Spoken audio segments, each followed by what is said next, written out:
अस्सलामु अलैकुम वरहमतुल्लाहि वबरकातुहू। मोहतरम भाइयों, बुज़ुर्गों, दोस्तों,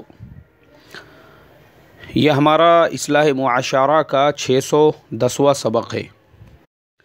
मोहतरम बुज़ुर्गों, कल मैंने उलमा के मजलिस की कारगुजारी आप लोगों के खिदमत में भेजी थी, लेकिन आज के सबक में इंशाअल्लाह दुआ से पहले हज़रत जी मौलाना साद साहब का वो जो बयान था, मैं समझता हूँ वो इतना ज़्यादा अहम है। अगर हमारा तबलीग़ का काम करने वाला हर साथी उस बयान को अमली तौर पे अपने ज़िंदगी में ले आवे तो ये जितनी बदगुमानियाँ हैं, ये जितने मसाइल हैं, ये हमारे उलमा इकराम जो दावत व तबलीग़ के काम से आज थोड़ा सा दूर हो चुके हैं, ये तमाम बातों का हल हज़रत जी मौलाना साद साहब दामत बरकातुहुम की उन बातों के अंदर मुझे नज़र आया।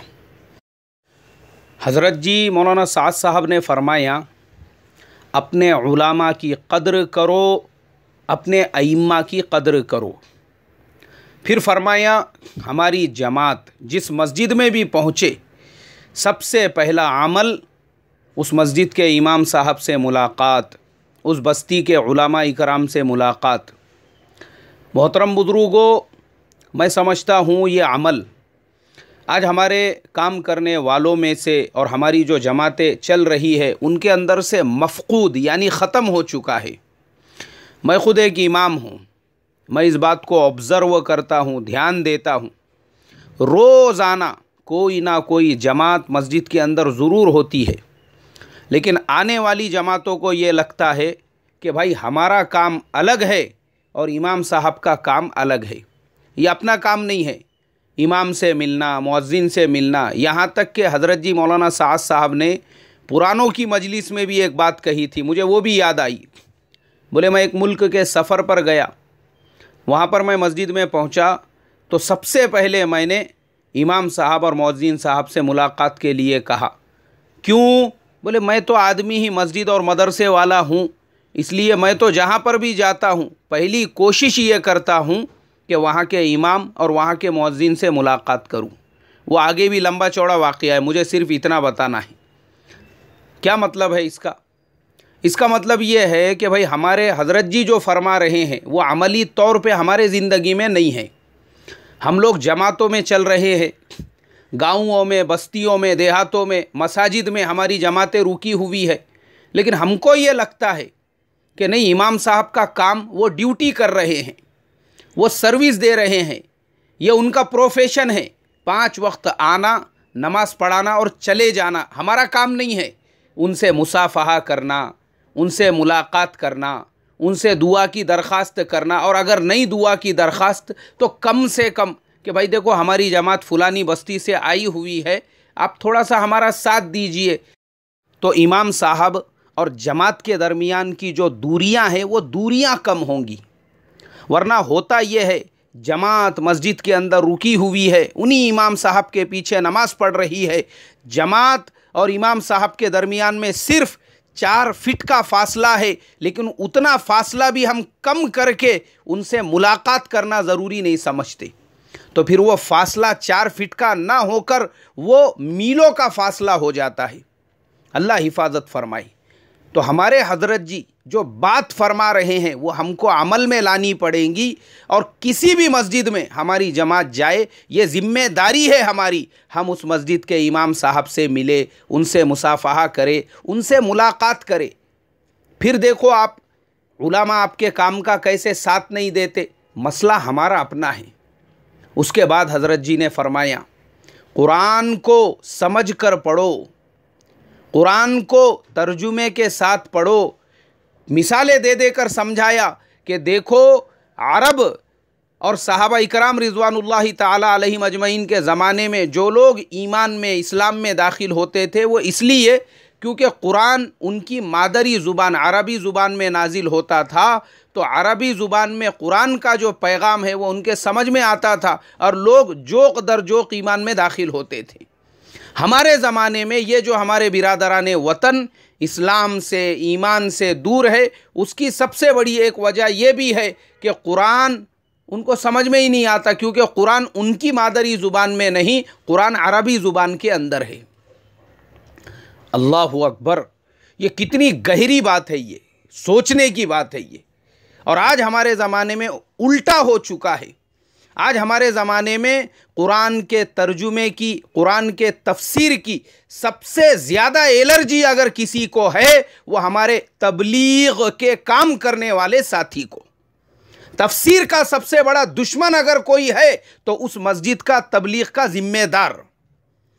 तर्जुमे से अगर किसी को सबसे ज़्यादा एलर्जी है तो हमारे काम करने वाले साथियों को। यानी हमारे हज़रत जी पूरे आलम के सामने हुक्म दे रहे हैं और उम्मत को सिखा रहे हैं कि कुरान को तर्जुमे के साथ पढ़ो, कुरान के तफसीर को आम करो। और हम अमली तौर पर कुरान के तफसीर और तर्जुमे की मुखालिफत कर रहे हैं। मैं आपको प्रैक्टिकल बताता हूँ। मेरी आदत है, मैं जहाँ कहीं पर भी मस्जिद में इमामत वगैरह के लिए अगर लगता हूँ तो वहाँ पे मेरी पहली 3 शर्तें होती है। पहली शर्त, जुमा में बयान मैं ही करूँगा। चाहे आपके मस्जिद में कोई वक्त के अल्लामा आ जाए, वक्त के कुतुब आ जाए, वक्त के अब्दाल आ जाए, आप मुझे ये कह सकते हैं कि भाई मौलाना ये फुलाने साहब जो है इल्मी एतबार से इनका मकाम और मर्तबा बहुत ऊंचा है, अगर आप इस जुमा में इनको बात करने दे तो ज़्यादा बेहतर है। फिर वह हमारे मर्ज़ी की बात। हाँ ठीक है भाई, माशाअल्लाह, कोई बात नहीं है। अगर मेरे से ज़्यादा इल्म में उनका दर्जा है, मकाम है, मर्तबा है, तो बिल्कुल हम उनसे इस्तेफ़ादा करेंगे, बिल्कुल इजाज़त है। लेकिन आप थोप नहीं सकते। हमने मशवरे में तय करे, कट्ठू भाई जुमा में बयान करेंगे, इसलिए ये जुमा में आप बात मत करो। तो मैंने कहा ये चलेगा नहीं, मेरी तरतीब है ये। मैं जहाँ कहीं भी इमामत के लिए बात करता हूँ, ये शर्त रखता हूँ, जुमा में बात मैं ही करूँगा।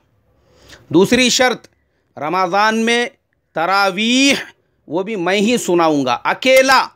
मुझे पार्टनरशिप पसंद नहीं है। I don't like to partnership in तरावीह। I just wanted to one man army. मैं अकेला ही तरावीह पढ़ाऊँगा। मस्जिद वाले अगर एक्सेप्ट करते हैं बहुत अच्छी बात है। तीसरी शर्त, तरावीह के बाद कुरान पाक की तफसीर होंगी। अब अक्सर जगहों पर तो कोई मसला नहीं होता। अब एक जगह पर उस मस्जिद के अंदर दावत के काम के एतबार से जो हज़रत ज़िम्मेदार थे, सबसे पहले उन्होंने मुखालिफत की। वो भी ट्रस्ट में थे, वो भी कमेटी में थे। बोले तफसीर ये जमात इस्लामी का अमल है, हमारे मस्जिद में ये अमल क्यों होगा? हमारे मस्जिद में तफसीर नहीं होंगी। अरे मैंने कहा बेवकूफ़, ये जितनी तफसीरें लिखी हुई है, बयानुल कुरान हज़रत मौलाना अशरफ अली साहब थानवी रहमतुल्लाह अलैह की, मुझे बताइए हज़रत थानवी रहमतुल्लाह अलैह किस जमात से ताल्लुक़ रखते थे? उर्दू तफासिर के अंदर सबसे ज़्यादा कबूलियत अल्लाह ने जिस तफसीर को अता फरमाई है, हज़रत मुफ्ती मोहम्मद शफ़ी साहब की मारिफुल कुरान। हज़रत मुफ्ती मोहम्मद शफ़ी साहब रहमतुल्लाह अलैह की जो मारिफुल कुरान है, शायद ही कोई आलिम ऐसा हो जिसके अपने पर्सनल कुतुब खाने के अंदर मारिफुल कुरान का सेट ना हो। मारिफुल कुरान यानी अल्हम्दुलिल्लाह हमारे लिए तफसीर को समझने के लिए सबसे सरल, सबसे आसान, सबसे सहल। मैंने कहा मुझे बताइए हज़रत मुफ्ती मोहम्मद शफ़ी साहब वो किस जमात से ताल्लुक़ रखते थे?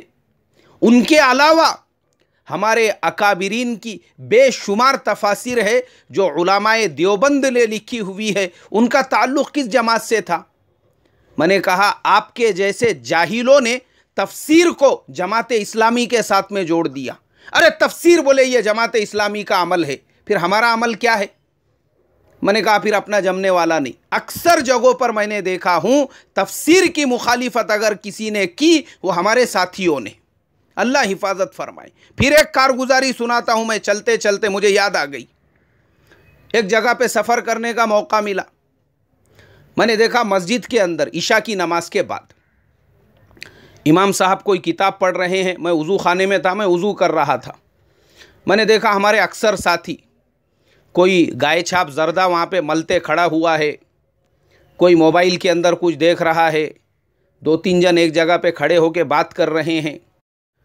मैं पूछा उन साथियों से, मैं बोला भाई मस्जिद के अंदर तालीम हो रही है, आप लोग यहाँ पे सब बैठे हुए हैं, कुछ अहम काम चल रहा है क्या यहाँ पर?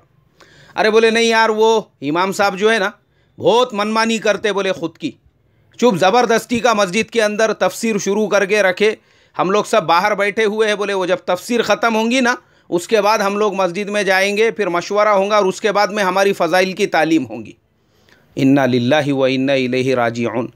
मैंने कहा क्यों भाई, तफसीर का जो अमल हो रहा है वो हमारा अमल नहीं है? नहीं नहीं, अपना थोड़ी काम है। बोले वो सब जमात इस्लामी वालों का काम है। बोले वो तफसीर, वो कुरान के तर्जुमे। मोहतरम बुजुर्गों, ये इंतहा है, ये जिहालत की इंतहा। ये ऐसे लोग जो भले ही अपने मकाम पर 4-4 मरतबा 4-4 महीने लगा ले और बैरून में जाके 10-10 मरतबा 5-5 महीने लगा ले और अपने आप को वक्त का दाईए इल्लल्लाह समझ ले, लेकिन खुदा की कसम दावत व तबलीग का अभी दाल भी इसके समझ में नहीं आया, हवा भी नहीं लगी इसको, हवा भी। इसलिए कि तबलीग के ज़रिए से जो चाहा जा रहा है वो तो पता भी नहीं है भाई साहब आपको, उसकी हवा भी नहीं लगी, हवा आपको। भले ही आप अपने आप को कितना ही बड़ा अकाबिर समझ लो, लेकिन आप जो कर रहे हैं वह आपके नफ्स की घड़ी हुई तबलीग है। ये वो तबलीग नहीं है हमारे बड़े जो चाहते हैं। हमारे बड़े तो ये चाहते हैं, यहां तक कि हज़रत जी मौलाना साद साहब ने नाम लेकर कहा, बोले मौलाना हसन साहब नदवी का तर्जुमा कुरान वो सबसे ज़्यादा आसान और सहल है, उसको पढ़ा करो।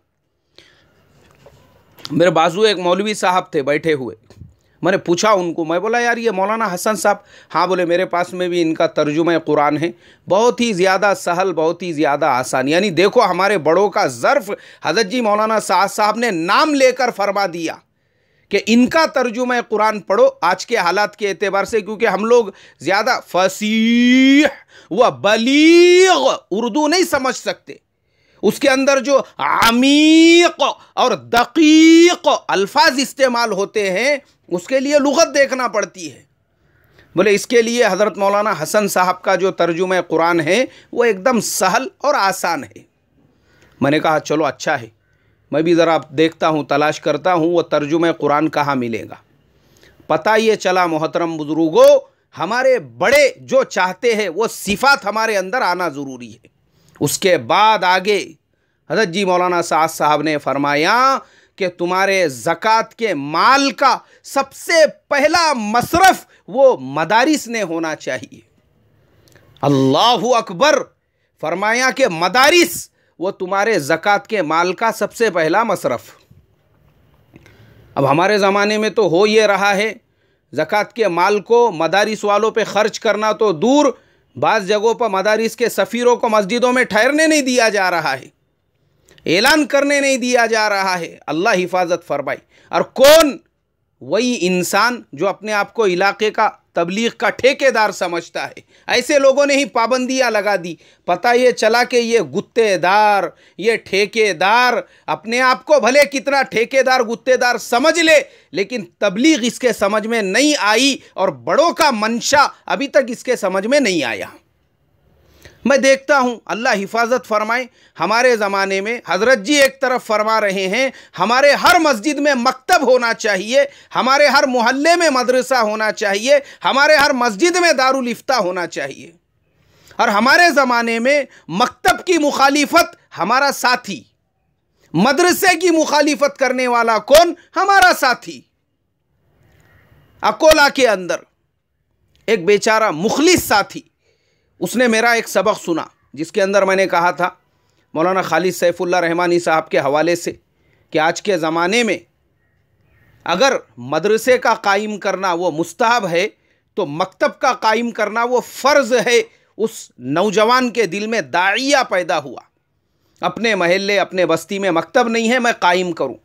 उसने उसकी बुनियाद रखी, मेरे से मशवरा लेता रहा और बुनियाद रखने के 8-10 दिन के बाद वो कहने लगा मौलाना साहब हम लोगों को मस्जिद में मकतब जो चला रहे थे उससे रोक दिया गया। मैंने कहा भाई कौन है, किसने रोका? हमारे एरिया के अमीर साहब। उन्होंने बोल दिए इस मस्जिद में दावत के अमल के अलावा दूसरा कोई अमल नहीं होगा, ये मकतब, ये मदरसे, ये अपना काम नहीं है। बोले अल्लाह हिफाजत फरमाए। मोहतरम बुजुर्गों, अल्लाह हिफाजत फरमाए कि लोग सालों से इस मेहनत में लगे हुए हैं, लेकिन मेहनत का मंशा क्या है वो समझ में नहीं आया। हजरत जी एक तरफ फरमा रहे हैं हमारे हर मस्जिद में मकतब और मदरसा हो, और जहां मकतब खोलने की कोशिशें हो रही है हमारे ही साथी अड़थड़े डाल के, रुकावटें डाल के मकतब चलाने से रोक रहे हैं। और मेरे साथ हुआ हुआ वाकया बता रहा हूं मैं तकरीबन 10 घंटे बच्चों पे मेहनत करता था मकतब के लाइन से। तो हजरत आए मेरे पास अकाबिर साहब, अरे बोले क्या लगा के रखे तुमने ये बच्चों पे मेहनत, जब देखो जब मकतब के बच्चों को लेके बैठे हुए रहते, जाओ ना अल्लाह के रास्ते में जाओ ना। और दूसरी तरफ मैंने हजरत जी मौलाना साद साहब का वो पुरानों की मजलिस में भी सुना और आखिर की मजलिस में भी फरमाया उलामा को छेड़ो मत, वो जिस काम में लगे हुए हैं उससे ऊंचा कोई काम नहीं है। अभी मोहतरम बुजुर्गों बातें बहुत है और वक्त बहुत कम है, वैसे भी आज जुम्मा का दिन है, इंशाअल्लाह इसके आगे का कल बयान होगा। अस्सलामु अलैकुम वरहमतुल्लाहि वबरकातुहू।